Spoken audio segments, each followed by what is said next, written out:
जो लोग मेरे इस चैनल पर नए हैं या फिर मेरा ये वीडियो पहली बार देख रहे हैं, वो मेरा YouTube channel political Tamasha with doctor Arshi को सब्सक्राइब करके वहां पे लगी बेल आइकॉन को जरूर दबा दे, ताकि आपको हमारे आने वाले हर वीडियो की अपडेट्स मिलती रहे।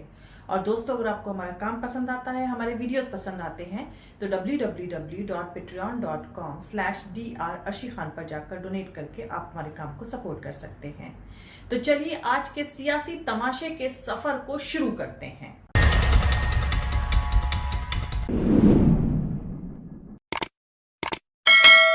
न्यू इंडिया का मौजूदा दौर का आलम यह है कि जब तक सच बताया जाता है तब तक झूठ ही सच हो जाता है, चाहे कुछ भी कर लीजिए।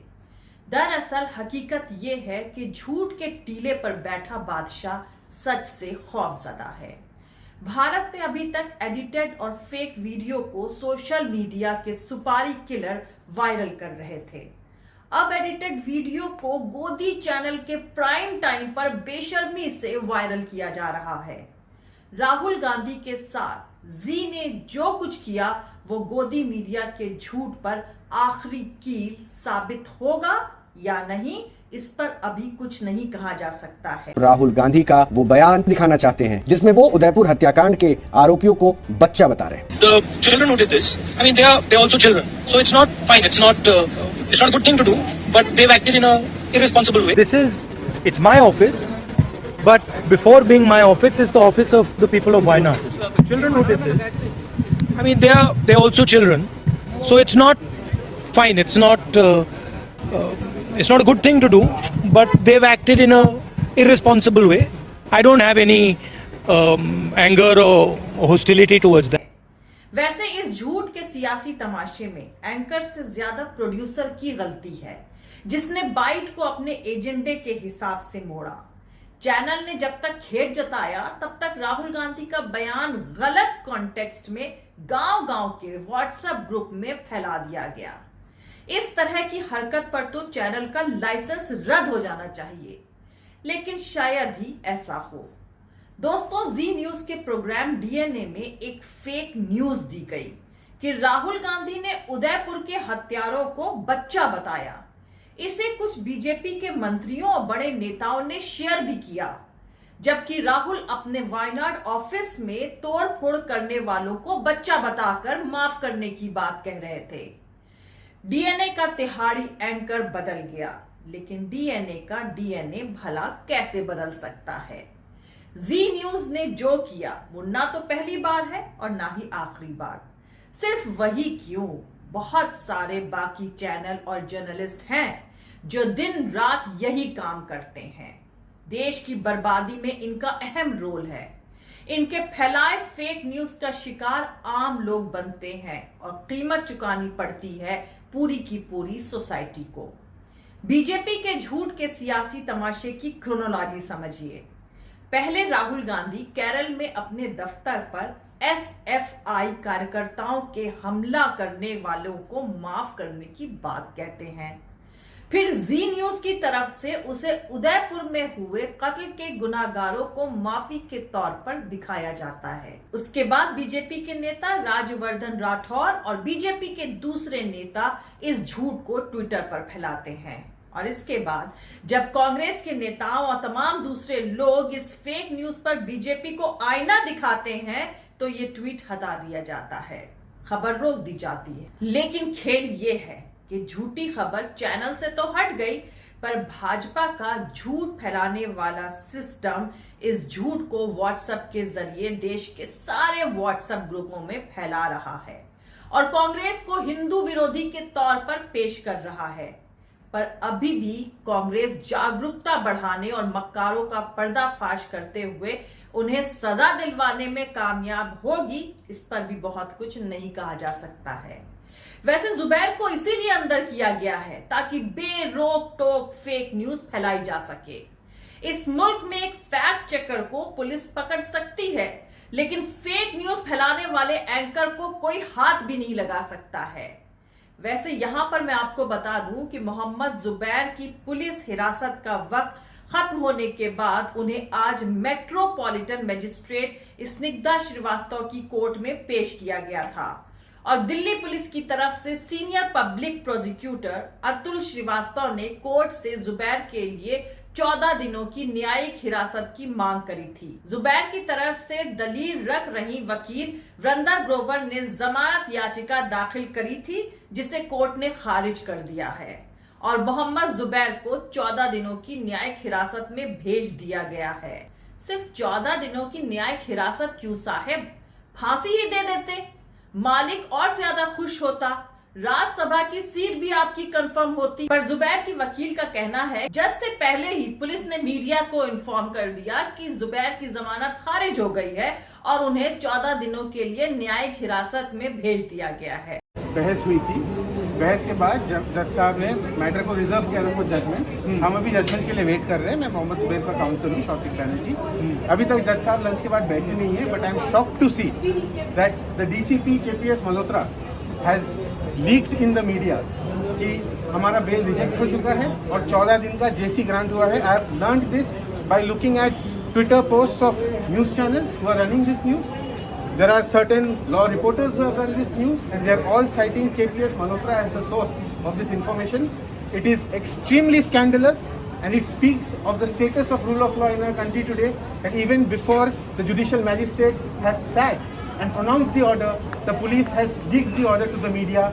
How KPS Malhotra knows what the order is beyond me, and this calls for serious introspection about the status of rule of law. मैं मोहम्मद जुबैर का काउंसिल हूँ, शौकित बैनर्जी। अभी तक जज साहब लंच के बाद बैठे नहीं है, but I am shocked to see that the DCP KPS Malhotra has leaked in the media कि हमारा बेल रिजेक्ट हो चुका है और 14 दिन का जेसी ग्रांट हुआ है। It is extremely scandalous and it speaks of the status of rule of law in our country today. ये भी बड़ी अजीब बात है। पुलिस के सुनाए फैसले पर कोर्ट ने लगाई मोहर और मोहम्मद जुबैर को 14 दिन की न्यायिक हिरासत में भेज दिया गया।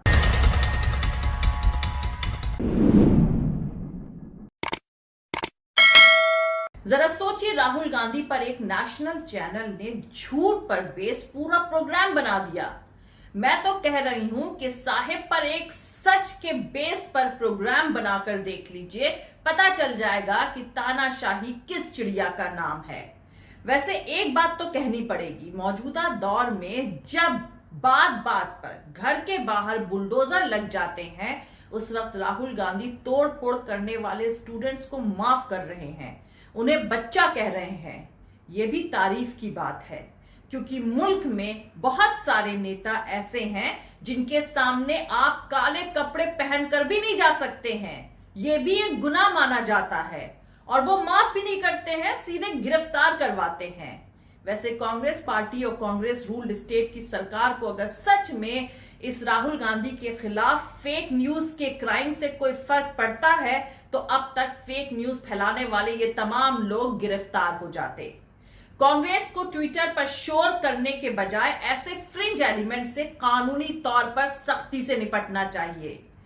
तो दोस्तों, यहां पर मैं आपको बता दूं कि पिछले साल की रिपोर्ट के मुताबिक प्रेस फ्रीडम इंडेक्स में 180 देशों की लिस्ट में भारत 142 नंबर पर है। 2016 में भारत 133 नंबर पर था और 2021 आते आते वो 142 वाले पायदान पर आ गया। एशिया के कई देश भारत से काफी ऊपर हैं, जबकि पाकिस्तान का नंबर 145 है। पिछले कई सालों से इस प्रेस फ्रीडम इंडेक्स में भारत की पोजीशन में लगातार गिरावट आ रही है। तो आपको बता दूं कि ये रिपोर्ट जानी मानी ऑर्गेनाइजेशन रिपोर्टर्स विदाउट बॉर्डर्स हर साल जारी करती है। इसी तरह ह्यूमन राइट्स के लिए दुनिया भर में काम करने वाली ऑर्गेनाइजेशन ह्यूमन राइट्स वॉच ने भी भारत में प्रेस की आजादी को लेकर संजीदा फिक्र जताई है। इसी साल 3 मई को न्यूयॉर्क से जारी रिपोर्ट में कहा गया है कि भारत में पत्रकारों और सरकार के विरोधियों को निशाना बनाया जा रहा है। मोदी सरकार को क्रिटिसाइज करने वाले पत्रकारों को ऑनलाइन और ऑफलाइन दोनों ही तरह से परेशान किया जा रहा है और इसके पीछे हिंदुत्ववादी लोग और संगठन हैं जिन्हें सरकार की बैकिंग हासिल है। मोहम्मद जुबैर की गिरफ्तारी के बाद human rights organisation Amnesty International ने बयान जारी किया था कि भारत सरकार ने मोहम्मद जुबैर को निशाना बनाया है क्योंकि वो माइनॉरिटी कम्युनिटी के खिलाफ चलाए जा रहे नफरती प्रोपेगेंडा और मुसलमानों के खिलाफ फेक न्यूज और उनके साथ हो रहे भेदभाव की पोल खोल रहे थे। जुबैर की गिरफ्तारी दिखाती है कि ह्यूमन राइट्स के लिए काम करने वालों के लिए खतरा एक क्राइसिस के लेवल तक पहुंच चुका है। वहीं दूसरी तरफ तमाम जानकार काफी बार कह चुके हैं कि भारत का मौजूदा माहौल काफी डराने वाला है और इसके लिए देश की न्यायपालिका सबसे ज्यादा जिम्मेदार है। आज की तारीख में सरकार से ज्यादा निराशा जुडिशियरी के रुख से है, क्योंकि यही इंस्टीट्यूशन भारतीयों की निजी आजादी और हक की हिफाजत कर सकती है और जब अदालतें ऐसा ना करें तो बेहतर हो पाने की उम्मीद रखना बिल्कुल बेकार है। दोस्तों, किसी भी मुल्क में कानून की हुकूमत उसकी जुडिशियरी कायम रखती है। कानून और कॉन्स्टिट्यूशन जो हर डेमोक्रेटिक रिपब्लिक के लिए बहुत अहम होता है, उसकी हिफाजत सिर्फ अदालत करती है। लेकिन अफसोस, वक्त के साथ अदालतें कानून के शासन, सिविल और पर्सनल लिबर्टीज की हिफाजत ढंग से करने में नाकाम रही हैं। सरकारें आएंगी और जाएंगी, लेकिन जो इंस्टीट्यूशनल तरीके हैं उन पर कंट्रोल करने के, कॉन्स्टिट्यूशन को लागू करने के तरीके जब फेल होते हैं तब डर लगना शुरू हो जाता है। और ऐसे माहौल में G7 में एक्सप्रेशन की आजादी को लेकर किया गया भारत का समझौता एक बड़ा भद्दा मजाक है, क्योंकि एक तरफ आप समझौते पर साइन कर रहे हैं, वहीं दूसरी तरफ किसी के ट्वीट को लेकर उसे आप अरेस्ट कर रहे हैं। आपको बता दूं कि भारत ने एक हफ्ता पहले ही दुनिया के डेवलप्ड कंट्रीज की ऑर्गेनाइजेशन G7 के साथ एक्सप्रेशन यानी अभिव्यक्ति की आजादी की ऑनलाइन और ऑफलाइन प्रोटेक्शन और सिविल सोसाइटी की आजादी की हिफाजत करने के लिए एक समझौते पर दस्तखत करे हैं। इस बारे में G7 के सभी 7 मेंबर्स, यूरोपियन यूनियन और भारत समेत 5 मुल्कों की तरफ से 4 पन्नों का एक ज्वाइंट बयान जारी किया गया है, जिसमें कहा गया है कि एक्सप्रेशन और विचार की आजादी की ऑनलाइन और ऑफलाइन हिफाजत करने के लिए सभी सहयोगी मिलकर काम करेंगे। साथ ही इस समझौते में लिखा गया है कि इंटरनेट की दुनिया को ज्यादा खुला, आजाद, भरोसेमंद और सेफ बनाया जाएगा। खैर दोस्तों, प्रधानमंत्री मोदी विदेश में क्या कहते हैं, क्या करते हैं, उससे ज्यादा अहम यह है कि उनकी सरकार देश में काम क्या कर रही है। सरकार ने अभी तक नूपुर शर्मा, यति नरसिंहानंद, 2 माननीय सांसदों साध्वी प्रज्ञा और साक्षी महाराज के कंट्रोवर्शियल बयानों को लेकर इन पर कोई कार्रवाई नहीं करी। खैर, देश के सभी इंस्टीट्यूशन अपना अपना काम सही तरीके से करें तो फेक न्यूज से लेकर नफरती कंट्रोवर्शियल स्टेटमेंट्स जैसी मुश्किलें खुद ही सुलझ जाएंगी। लेकिन ऐसा होता हुआ दिख नहीं रहा है। चाहे वो जुडिशियरी हो या चुनाव आयोग, सब सो रहे हैं।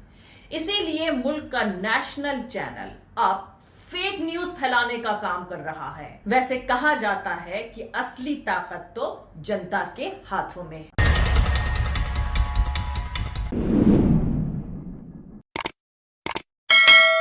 मिलते हैं अगले वीडियो में। जय हिंद, सत्यमेव जयते, अल्लाह हाफिज।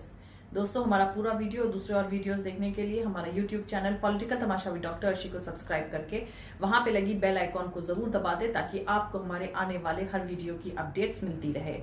और दोस्तों, अगर आपको हमारा काम पसंद आता है, हमारे वीडियोस पसंद आते हैं, तो www.patreon.com/dr अर्शी खान पर जाकर डोनेट करके आप हमारे काम को सपोर्ट कर सकते हैं। दोस्तों, अगर आपको हमारा वीडियो पसंद आता है तो लाइक और शेयर करना हरगिज नहीं भूलें। आप हमें फॉलो भी कर सकते हैं हमारे ट्विटर, इंस्टाग्राम और फेसबुक पेज पर।